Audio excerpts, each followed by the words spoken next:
Assalamualaikum warahmatullahi wabarakatuh. Perkenalkan, nama saya Mirza Nugraha Lambang. Saya dari kelas 11 P31. Di sini, saya akan menjelaskan beberapa data dari media sosial di tahun 2025. Langsung saja kita ke data pertama. Let's go. Oke, kita lihat data pertama. Data pertama, ada sekitar 8,2 miliar jiwa di bumi yang menggunakan smartphone. Ada 5,7 miliar orang yang menggunakan smartphone. Yang menggunakan smartphone untuk individual sekitar 5,5 yang menggunakan smartphone dan media sosial sekitar 5,2. Dari sini kita harus tahu, kita harus berubah ke zaman digitalisasi dan digitalisasi pemasaran, penjualan, dan bisnis. Langsung saja kita ke slide selanjutnya. Let's go. Di slide kedua ada data tentang jenis kelamin populasi manusia, per kilometer populasi manusia, dan lain sebagainya. Data ini tentu penting untuk membantu kita melakukan riset pemasaran. Mari kita ke slide selanjutnya. Let's go. Oke, kita masuk ke data yang ketiga. Data yang ketiga adalah time spent using the internet. Ini adalah rata-rata orang yang menggunakan internet di Indonesia berapa jam per hari. Kita lihat, data ini menunjukkan bahwa orang Indonesia menggunakan internet sekitar 7 jam 22 menit per hari. Tentunya kita bisa manfaatkan ini untuk memasarkan pemasaran digital kita. Oke, kita masuk ke data yang keempat. Di data keempat ini ada tujuan orang-orang Indonesia untuk menggunakan internet. Yang pertama adalah orang-orang Indonesia sering menggunakan internet untuk mencari informasi dan data-data. Oleh karena itu, kita perlu membuat konten yang informatif. Begitu juga saat kita berjualan. Kita perlu berjualan juga sebelum kita berjualan. Kita harus menginformasikan dulu apa yang kita jual secara informatif dan secara detail. Itu sangat penting bagi kita. Di data yang kedua, ada orang-orang yang menggunakan internet untuk menghubungi keluarga mereka.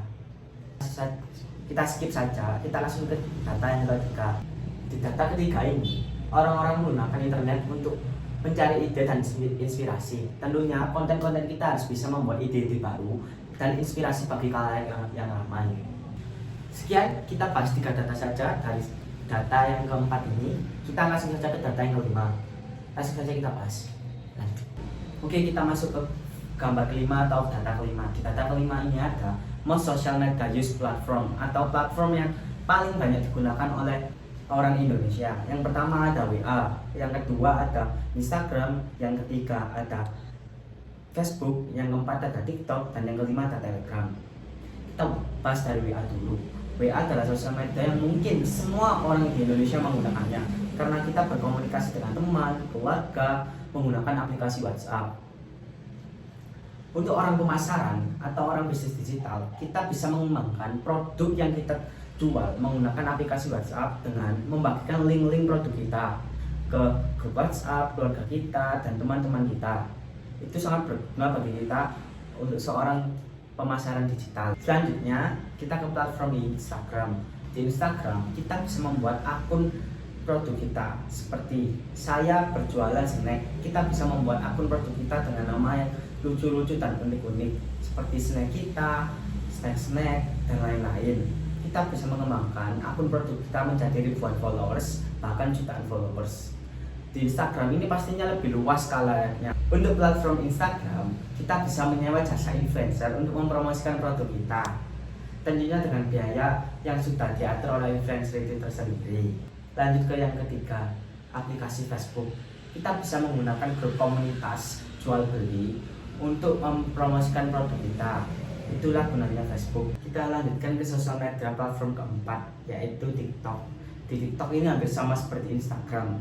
Kita juga bisa menyewa jasa influencer untuk mempromosikan produk kita. Di TikTok, konsumen bisa langsung membeli produk kita karena terdapat fitur keranjang kuning dan fitur-fitur lainnya yang tidak ada di Instagram. Oke, langsung saja kita ke data yang terakhir, data ke-6. Let's go. Data yang ke-6 atau data yang terakhir, yaitu berjudul Tips of Content Video Watch atau jenis konten yang paling sering ditonton oleh orang Indonesia. Yang pertama adalah musik video. Tentunya konten kita atau saat kita memasarkan produk kita harus menggunakan musik yang sedang trending. Karena saat kita menggunakan sound atau musik yang sedang trending, maka kemungkinan konten video produk kita lebih banyak dijangkau oleh khalayak ramai. Kedua, ada konten meme atau video yang sedang viral. Tentunya konten video produk kita harus bisa menyesuaikan dengan konten yang sedang viral, meme yang sedang viral, dan komedi-komedi yang sedang viral. Kita perlu menambahkan sedikit gimmick atau banyak gimmick di konten video produk kita untuk menarik para khalayak ramai untuk menonton video produk kita. Oleh karena itu, kita harus berkreativitas dan berinovasi terhadap konten video produk kita. Untuk nomor ketiga adalah how to do video. Kita lewat saja, kita langsung ke nomor yang keempat dan kelima. Di nomor keempat ini adalah live streaming. Tentunya kita bisa live streaming produk kita dengan durasi yang cukup lama agar penonton tertarik melihat live streaming kita. Di live streaming kita juga bisa menambahkan keranjang kuning dan beberapa etalase-etalase yang berisi produk kita. Yang kelima, ada edukasi. Tentunya sebelum kita memasarkan produk kita harus mengedukasi para calon konsumen kita agar mereka teredukasi terlebih dahulu dan akhirnya tertarik untuk membeli produk kita.